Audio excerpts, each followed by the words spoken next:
ಆದದ್ದು ಮಕ್ಕಳೇ, ಅದನ್ನು ಹಾಳು ಮಾಡು ತಿಂದು ಹಾಳು ಮಾಡಬೇಡಿರೋ ಚಪ್ಪಗಳಿಗ. ಮಹಾತ್ಮ ಗಾಂಧೀಜಿಯವರು ಮಕ್ಕಳೇ ಒಂದು ಮಾತನ್ನು ಹೇಳ್ತಾರೆ, ಕೆಟ್ಟದನ್ನ ನೋಡಬೇಡ, ಕೆಟ್ಟದನ್ನ ಕೇಳಬೇಡ, ಕೆಟ್ಟದನ್ನ ಮಾತನಾಡಬೇಡ ಅಂತ. ನಾವು ಮೊನ್ನೆ ಕೈ ಪೂಜೆಗೆ ಅಂತ ಹೋಗಿದ್ವಿ. ಏಕೆ ಅಂತ ಹೇಳಿದ್ರೆ ಮಕ್ಕಳೇ, ನಾವು ಪಾಪೂಜೆ ಮಾಡಿಸೋದಿಲ್ಲ. ಯಾಕೆ ಅಂತ ಹೇಳಿದ್ರೆ ಕಾಲಿಗೆ ಶುಭ ಮಕ್ಕಳಿಗೆ ಸಾಹಿತ್ಯಕ್ಕೆ ಪುರಾಕರ್ಮ ಇರ್ಬೇಕು ಮಕ್ಕಳೇ. ಮೊನ್ನೆ ಒಂದು ಹಾಡನ್ನು ಕೇಳಿದೆ, ಯಮ್ಮ ಅದೇ ನೋಡಿದ್ರು, ಅದು ಯಾರು ನೋಡಿದ್ರು, ಅದು ಎಷ್ಟೊತ್ತ ನೋಡಿದ್ರು ನಮಗಂತೂ ಗೊತ್ತಿಲ್ಲ. ಕುಳಿತದೆ ರಕ್ತ ಅಂತ ಕುಳಿತದೆ. ಪುರಂದರದಾಸರು ಮಕ್ಕಳ ಒಂದು ಭಾಗದಲ್ಲಿ ಹೇಳ್ತಾರೆ, ರಾಮನಾಮ ಪಾಯಸಕ್ಕೆ ಕೃಷ್ಣನಾಮ ಸಕ್ಕರೆ ಅಂತ.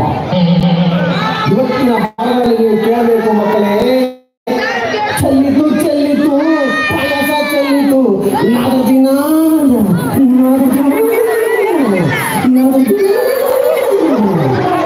ಚಲ್ತಂತೆ ಚಲ್ತೋ, ಅದೆಷ್ಟೊತ್ತಲ್ಲಿ ಚಲ್ತೋ, ಅದು ಹ್ಯಾಕ್ ಚಲ್ತೋ, ಅದೇನು ಚಲ್ತೋ ನಮಗಂತೂ ಗೊತ್ತಿಲ್ಲ. ಕುಡಿತದೆ ರಕ್ತ ಕುಡಿತದೆ ಮಕ್ಕಳೇ. ಕಾಲ ಕೆಟ್ಟು ತುಲಾಕರ್ಮ ಹೋಗಿದೆ, ಸಾಹಿತ್ಯ ಕೆಟ್ಟು ತುಲಾಕರ್ಮ ಹೋಗ್ತಾ ಇದೆ ಮಕ್ಕಳೇ. ಮಕ್ಕಳಿಗಾಗಿ ಆಸ್ತಿಯನ್ನು ಮಾಡಬೇಡಿ, ಮಕ್ಕಳಿಗಾಗಿ ಆಸ್ತಿಯನ್ನು ಮಾಡಬೇಡಿ, ಬರೀ ಮಕ್ಕಳನ್ನೇ ಮಾಡಿ. ಯಾಕೆಂದ್ರೆ ಮಕ್ಕಳೇ, ಹಿಂದಿನ ಕಾಲದಲ್ಲಿ ತಂದೆ ತಾಯಿಗಳಿಗೆ ಎಂತಹ ಗೌರವ ಇತ್ತು. ತಾಯಿ ತಂದೆ ಇಬ್ಬರು ಕಣ್ಣಿಗೆ ಕಾಣುವ ದೇವರು. ಇದನ್ನ ಹಾಗಾಗಿ ಕೇಳಬೇಕು ಮಕ್ಕಳೇ.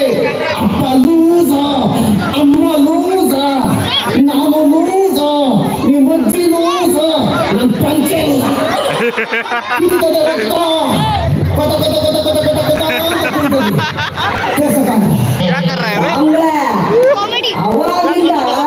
ಕುಡಿತದೆ ರಕ್ತ ಅಂತ ಅಂತೀರಲ್ಲ, ಕುಡಿತದೆ ಸ್ವಲ್ಪ ತೋರಿಸಿ ನೋಡವ.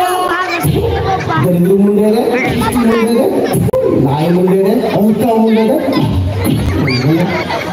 ಮೊನ್ನೆ ತೋರ್ಸಕ್ಕಾಗಲ್ಲ ಅಂತ ಹೇಳ್ತಾ ಇದ್ವಿ, ತೋರಿಸ್ಬೇಕಂತೆ. ಬಾ ಒಳಗಡೆ ತೋರಿಸ್ತೀವಿ.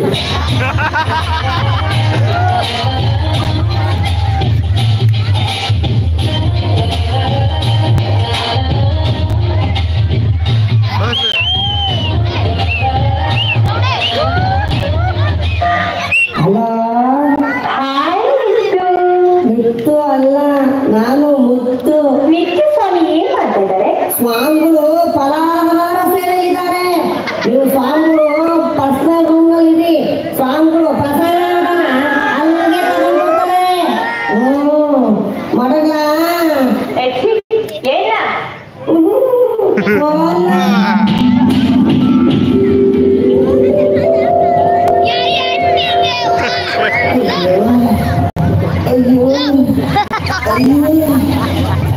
ಏನಾಯ್ತು ಗುರುಗಳೇ? ಅಯ್ಯೋ ಯಾವ ಹೊಟ್ಟೆ ಹೌದಾ, ಈಗ ಆಗ್ತಾ ಇದೆಯಾ? ನಾನೆಲ್ಲೋ ಅವಾಗೇ ಆಗುತ್ತೆ ಅಂತ ಅನ್ಕೊಂಡಿದ್ದೆ. ಏನು ಹಂಗಂತ ಅರ್ಥ? ಮತ್ತಿನ್ನೇನು ಗುರುಗಳೇ, ಆ ಹೆಣ್ಮಕ್ಳು ತಂದ್ಕೊಟ್ಟು ಅಂತ ಆಳು ಮೂಳು ಡಬ್ಬು ಕಟ್ರೆ ಅದೆಷ್ಟು ಸಾಗಿತ ಮಾಡಿ ಬೋಂಡ ಪಾನಿಪುರಿ ಎಲ್ಲ ತಿಂದು ತಿಂದು ಈಗ ಶುರುವಾಗೈತೆ. ಏನು ಹಂಗಂದ್ರೆ ಅವಾಗೇ ನೀವೆಲ್ಲ ತಗೊಂಡು ತಿಂದ್ರಲ್ಲ, ಹೆಣ್ಮಕ್ಳು ಕೊಟ್ಟಿದ್ದಲ್ಲ, ಈಗ ಶುರುವಾಗಿದೆ.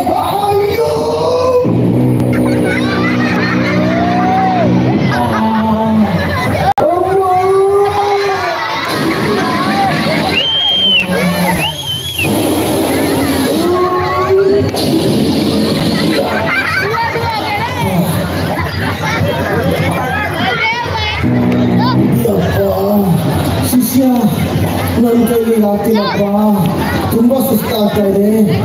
ಯೋಗ ಮಾಡಬೇಕು, ಯೋಗ ಮಾಡಿದ್ರೆ ಮತ್ತೆ ಶಕ್ತಿ ಬರುತ್ತೆ ಶಿಷ್ಯ. ಕುಂಡಲಿ ಯೋಗಕ್ಕೆ ಹಣಿ ಮಾಡೋ. ಏನ್